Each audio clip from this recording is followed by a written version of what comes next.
আমরা তো গ্যাস সংকটের মধ্যেই আছি, কারণ গ্যাস তো গত 15.5 বছর নতুন করে খনন করা হয়ই নাই।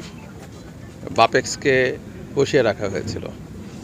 এখন ভোলাতে কিছু গ্যাস পাওয়া গেছে, বাপেক্সের উদ্যোগে আবার গ্যাস খননের চেষ্টা হচ্ছে। আমরা যদি গ্যাস পাই তাহলে সেই সংকটটা চলে যাবে।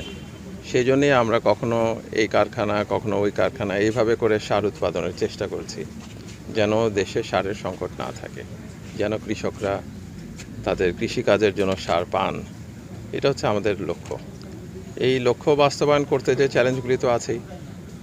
আপনারা জানেন যে গ্যাস যদি আমরা নিরবচ্ছিন্নভাবে পেতাম তাহলে সমস্ত কারখানাগুলো চালু রেখে আমাদের সার আমদানি করতে হতো না, তারপরে আমাদের আমদানি করতে হয়। এই অবস্থাতে আছি আর কি। স্যার, এই ফ্যাক্টরি যে লক্ষ্য, তার মানে আমরা বলতে পারি যে শতভাগের একটু উপরেও থাকছে।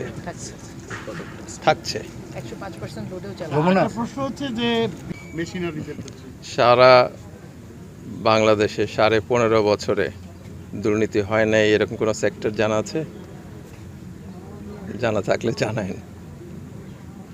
সেটারই আমরা নিরাময়ের চেষ্টা করছি, নিরসনের চেষ্টা করছি, এবং সেটা করতে যে চ্যালেঞ্জগুলো প্রচুর আছে, সেই চ্যালেঞ্জগুলো আমরা মোকাবেলা করার চেষ্টা করছি।